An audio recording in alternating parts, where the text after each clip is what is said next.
आहेत नाशिक जिल्ह्यातील मालेगाव तालुक्यातील उकाणे गावातील शेतकरी अशोक ढापणे यांनी त्यांच्या 20 महिन्यांच्या डाळिंबाच्या झाडाला अबाउट वेल ॲग्रोच्या क्रिस्टा या औषधाचा वापर केला आणि त्याचा त्यांना खूप मोठ्या प्रमाणात फरक जाणवलाय। अशोक ढापणे यांच्या डाळिंबाच्या बागेत 400 झाडे आहेत। त्यांना त्यांच्या डाळिंबाच्या बागेत फळाच्या फुगवणीत थोडी कमतरता जाणवत होती। तेव्हा त्यांनी यूट्यूबवर क्रिस्टा या औषधाचा येणारा रिझल्ट पाहिला आणि त्यांनी देखील त्याचा वापर केला आणि 8 दिवसातच त्यांना त्याचा फरक जाणवून आला। क्रिस्टा वापरल्यामुळे त्यांना त्यांच्या फळांमध्ये 50 ते 100 ग्रॅम पर्यंतचा फरक दिसून आलाय। नमस्कार शेतकरी बांधवांनो, आपल्या सगळ्यांचं स्वागत आहे एबी मराठी न्यूजमध्ये। सध्या मी नाशिक जिल्ह्यातील मालेगाव तालुक्यातील कुकाणे या छोट्याशा गावामध्ये आहे आणि अशोक ढापणे हे शेतकरी माझ्यासोबत आहेत। खरं तर नाशिक जिल्ह्यामध्ये आणि ढेकणी यासारख्या गावामध्ये येण्यासाठी सगळ्यात महत्त्वाचं कारण म्हणजे या शेतकऱ्यांनी लावलेली डाळिंबीची बाग आणि एकदम चांगल्या पद्धतीचं केलेलं त्या बागेचं नियोजन, कशा पद्धतीचं हे सगळं नियोजन केलेलं आहे हे जाणून घेण्यासाठी मी सध्या इथं आलो आहे। नमस्कार। नमस्कार।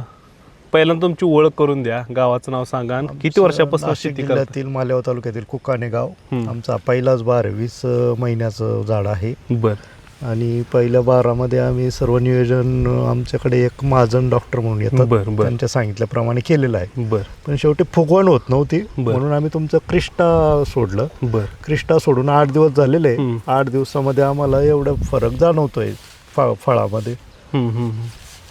म्हणजे फुगवणीचा प्रॉब्लेम होता तुम्हाला? साधारण फुगवण कमी वाटत होती। बरं। म्हणून आम्ही तुमचं यूट्यूबला सर्च केलं, ते क्रिस्टा म्हणून मला हे प्रोडक्ट बरं वाटलं। बरं। हे सोडलं आणि सोडल्यानंतर 8 दिवसामध्ये साईजमध्ये 50 ग्रॅम पर्यंतचा फरक वाटतोय। 50 ग्रॅम म्हणताय म्हणजे चिकटपट्टी सोडताना लावली होती, एकमेकाला चिटकलेली होती। काका तुम्ही होता का हे लावताना सोडताना? तुम्ही नव्हता, पण हे साईजला फरक दिसतोय तुम्हाला? तुमचे काय शेजारी काय? यांचं शेजारी प्लॉट आहे। तुमचं ज्वारीचं आहे का डाळिंबच आहे? डाळिंबाचं। बरं। तर शेतकरी बांधवांनो, हे शेतकरी आहेत आणि त्यांनी क्रिस्टा हे सोडताना साईजचा प्रॉब्लेम होता, चिकटपट्टी चिटकावली होती आणि खरं तर आपण रिझल्ट बघायला आलो आणि कशा पद्धतीचा रिझल्ट आहे तुम्ही सांगितलेला आहे। मला सांगा, साधारण किती डाळिंबीची रोप आहेत तुमच्याकडे आता? 400 झाड आहेत आमचे। 400 झाड। मग हे सगळं पहिल्यांदाच पीक धरलेलं? पहिल्यांदाच पीक। बाकीचं सेटिंग वगैरे तर सगळं व्यवस्थित दिसते, माल वगैरे चांगला आहे? हो, बाकीचं मग सगळं आम्ही त्या डॉक्टरांनी सांगितल्याप्रमाणे सर्व नियोजन केलेलं आहे। फक्त फुगवण होत नव्हते म्हणून शेवटच्या टप्प्यात क्रिस्टाचा वापर केला। क्रिस्टाचा वापर केलेला आहे। आता साधारण तुम्ही सगळी जर बाग बघितली तर एक समान सगळ्या फळांची साईज वाढलेली का काय वाढलेली आहे, काही कमी आहे? नाही, आता समान आहे। पहिले मागच्या महिन्यामध्ये थोडी कमी जास्त होती, परंतु आता बऱ्यापैकी समान आहे। तर हार्वेस्टिंगला किती वेळ आहे अजून?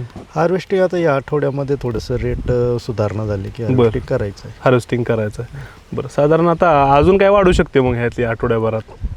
तर हे आता आम्ही तर देतोय पाणी वगैरे, बाकी तर काही सोडलेलं नाही दुसरं काही। तुमच्या क्रिस्टाने किती वाढतंय आता ते कळेल अजून थोडं। अजून वेळ म्हणजे 8 दिवस झालेत, अजून 6 दिवस आहेत, म्हणजे ह्याची साईज अजून वाढू शकते।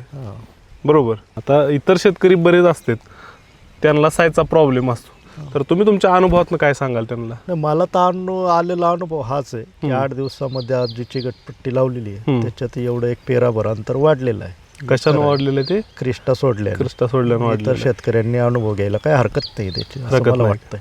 बरं।